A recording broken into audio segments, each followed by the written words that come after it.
आबिद शेर अली साहब, 2018 के लिए वाडा साहब ने कहा कि आपको हरवाया गया क्योंकि आप नवाज शरीफ से आप रिश्तेदारी थी, तो आपको हरवाना लाजुम था। इस बार 2024 में क्या आप सही हारे हैं? नहीं, जेन्युइनली हारे।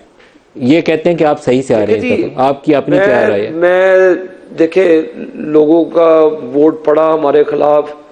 मैं ना किसी कोर्ट में गया, ना मैंने कोई सलमान अकरम राजा साहब जो फरमा रहे हैं, ना हमने किसी यहाँ पे इनके किसी कैंडिडेट को हरासा किया, ना कोई अंदर कराए। इनके खुले कैंडिडेट यहाँ पे फिर रहे थे, पूछ रहे काकड़ साहब जीते हैं। हमने एक चीज़ हार गए तो हार गए हैं, तो इसमें कोई ऐसी मुज़ायका खेज बात मतलब आप अपनी वाज़े अंदाज में आबिद साहब क्लियर जवाब मिल जाए, आप अपनी शिकस्त तस्लीम कर रहे हैं ना इस दफा 2024 में? ठीक है, हार हो गए, हार गए, इसमें कौन सी ऐसी मैं कोई बिल्कुल सही, ये बड़ी खबर चलाएंगे, ये अच्छी बात होती है। शिकस्त तस्लीम कर लेना भी अच्छी बात होती है। मैच में एक ही नहीं जीतता, एक चीज हार गए।